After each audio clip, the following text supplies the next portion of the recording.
At 95, Clint Eastwood finally tells the truth about Rob Reiner. When most legends fade quietly into the background, Clint Eastwood chooses a different path. At 95, he steps forward and shatters the silence, finally addressing Rob Reiner in a way that no one saw coming. Yet, before the arguments, the media storms, and the burden of becoming a myth, he began as Clint Eastwood Jr., arriving on May 31st, 1930 in San Francisco, right as the Great Depression was tightening its hold on the country. Stability never defined his formative years. Instead, his childhood unfolded as a series of relocations following uncertain work across California, a nomadic upbringing that hardened his independence while quietly building emotional walls. Words were never his weapon. Watching was. That calm, restrained presence, sharpened in years of silence, would later evolve into the magnetic intensity that made audiences unable to look away. But long before cameras captured that stillness, music was shaping it.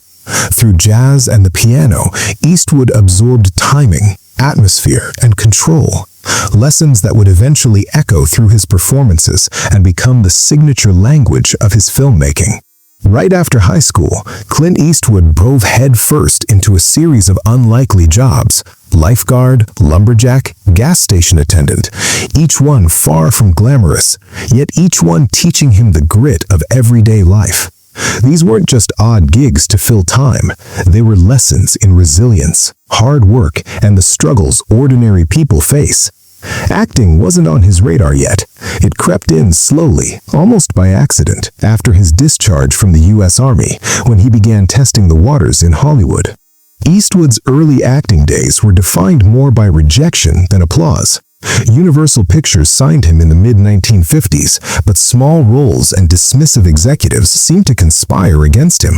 They criticized his looks, mocked his voice, and doubted his charisma. Yet, rather than bowing to their judgment, Eastwood let it fuel him. He honed his craft relentlessly, taking bit parts and waiting for the moment he could break through on his own terms. Then came 1959, and everything changed. Rawhide cast him as Rowdy Yates, giving him steady work and recognition over 8 seasons. But television's safety net left him restless. The real leap, the one that would define him, was bold, leaving the comfort of American TV for the daring, unpredictable world of Italian cinema.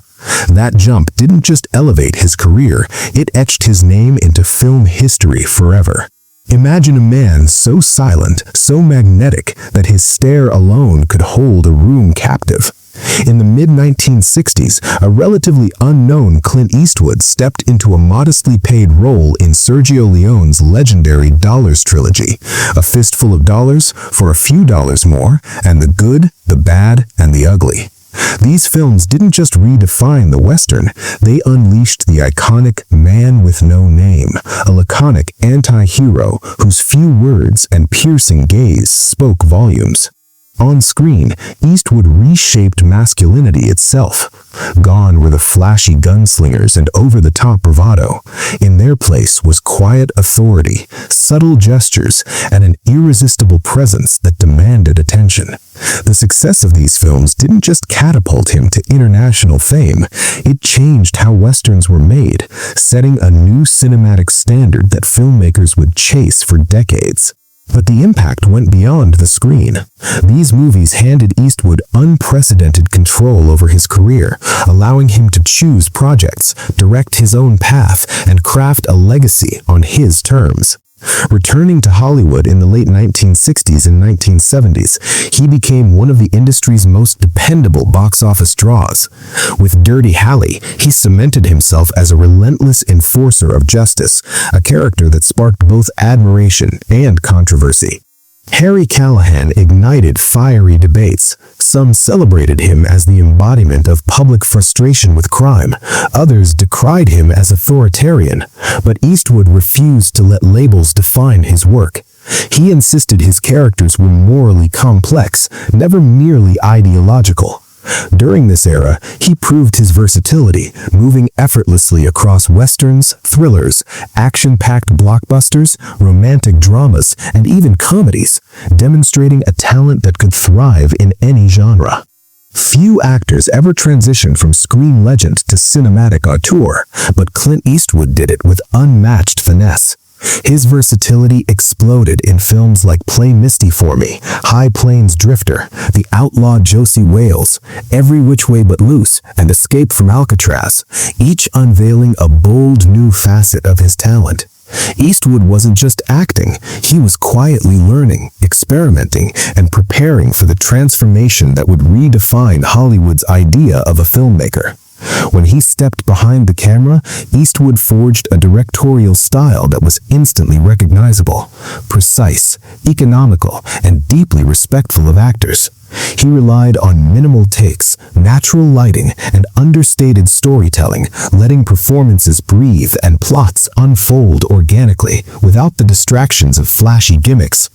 His films didn't shy away from life's toughest questions: aging, regret, redemption, violence, moral ambiguity. Eastwood tackled these themes with a rare sophistication rarely seen in mainstream cinema.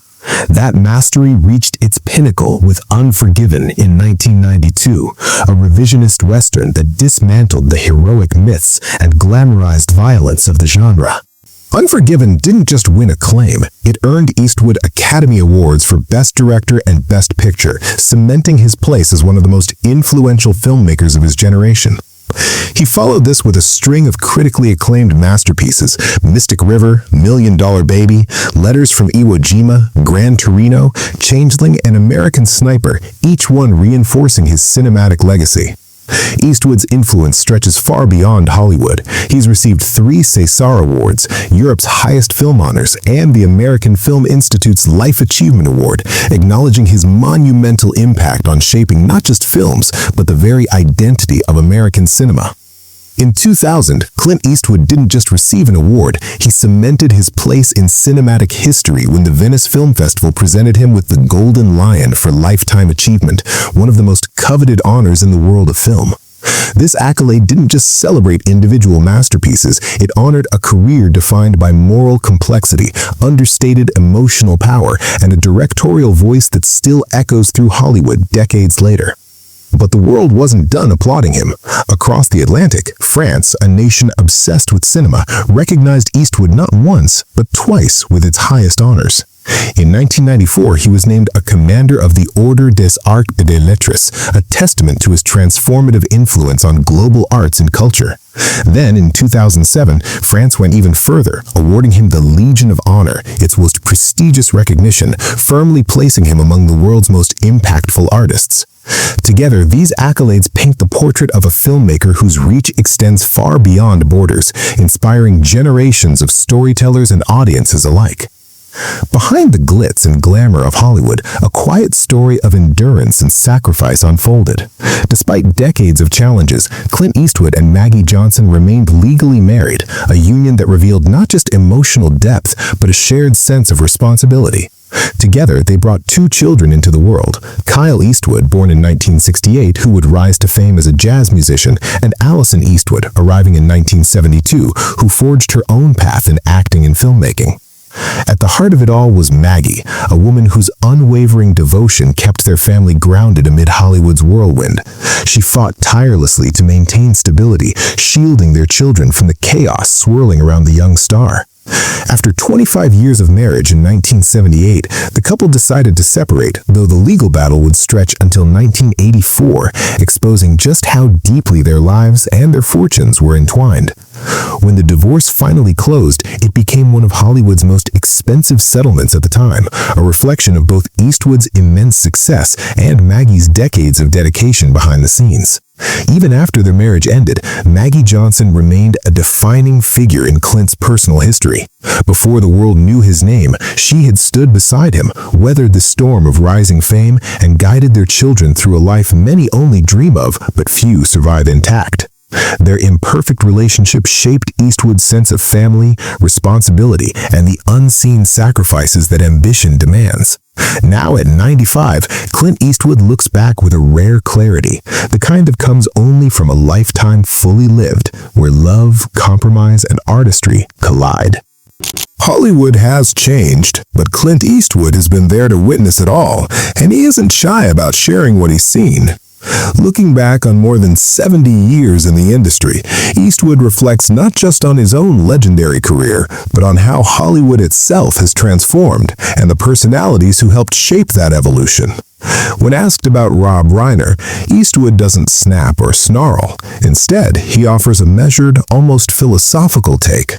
There's no bitterness in his words, only a calm, thoughtful perspective rooted in a belief that Hollywood has drifted from its original purpose, telling stories that unite people, not divide them. "I've never had an issue with Rob as a filmmaker," Eastwood says, acknowledging Reiner's undeniable skill. "You don't make the movies he's made without mastering both character and timing." Eastwood admires Reiner's early work, films brimming with humor, warmth, and genuine human connection, a time when craft mattered more than ideology. But it's the shift beyond that era that troubles him. To Eastwood, Hollywood has become obsessed with certainty over curiosity, and certainty, he warns, is the enemy of art. He sees Reiner as part of a class of insiders who confuse moral conviction with moral superiority, leaving little room for disagreement or debate. For Eastwood, filmmaking and life in the public eye has always been about something very different. "I never felt my job was to tell people what to think," he says. His goal, he explains, is simply to reveal who people are. Even in his most controversial films, from sprawling westerns to intense war dramas and intimate character studies, Eastwood trusted audiences to draw their own conclusions, proving that great storytelling isn't about preaching, but about letting viewers discover the truth themselves. Clint Eastwood doesn't see his tension with Rob Reiner as a political battle. It's a clash of philosophies. While Reiner is laser-focused on winning arguments, Eastwood explains, "I want to ask questions." He remembers a Hollywood once alive with creative friction, where artists could collide in ideas without demanding agreement. Today, he says, that spark is fading. There was a time when disagreement could coexist with respect, he recalls. Now, questioning the status quo often feels like crossing a line. Eastwood points out that Reiner's outspoken activism is part of a larger trend, entertainers equating volume with moral authority. For Eastwood, certainty and righteousness shuts doors that storytelling should always leave open. He doesn't cast himself as a martyr. "Nobody's silencing me," he insists. He's already spoken his truth. His real concern is for young filmmakers who feel compelled to follow the herd. They're afraid to speak honestly, he observes, and history proves fear rarely sparks great art. When asked if Reiner understands this, Eastwood pauses. "I don't know," he admits. He warns against reading his words as personal attacks. Rob didn't invent this climate, he says, but he's comfortable in it.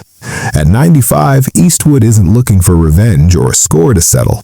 His tone remains calm, measured, and deliberately distant, like a man reflecting on a world that has changed far faster than he ever imagined. "Holding grudges? Not in my world," he confesses. What drives him isn't awards or box office glory, it's the legacy he leaves behind. The freedom to tell stories honestly, without bending to expectation. He'd rather unsettle people than spoon-feed them comfort.